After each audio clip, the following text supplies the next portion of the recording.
ఇక కేరళలోని వైనాడ్లో మృతి చెందిన వారికి సిపిఐ నేత నారాయణ నివాళులర్పించారు. ఈ ఘటనలో నిరాశ్రయులైన వారికి పార్టీలకు అతీతంగా ముందుకొచ్చి ఆదుకోవాలని కోరారు.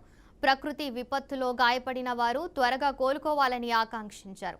సిపిఐ తరపున తిరుపతి నుంచి కేరళ బాధిత ప్రజలకు అవసరమైన బట్టలు, నిత్యావసర వస్తువులు పంపుతున్నట్లు ఆయన స్పష్టం చేశారు. కేరళ రాష్ట్రమే ఒక నేచర్ గిఫ్టెడ్ స్టేట్. అది దానిలో వాయనాడు ఇంకా చాలా అందంగా ఉంటుంది. ప్రకృతి వైపు అందచెందాలి. యాత్రికులు ఎక్కువ పోతుంటారు.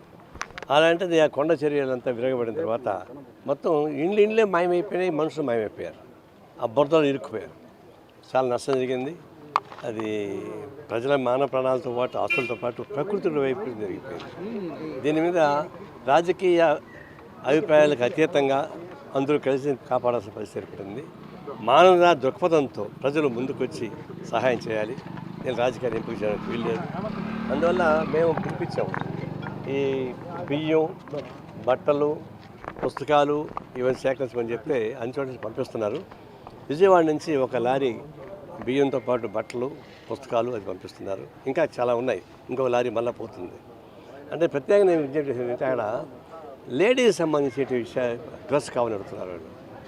లేడీస్ ఏమైతే వాడతారో అండర్ డ్రెస్ అంతా కూడా, అంటే ఓణీలు, తర్వాత నైటీసు, లో బాడీసు, శానిటరీ ప్యాకెట్సు, ఇవన్నీ కూడా ఎక్కువ కావాల్సి వస్తుంది.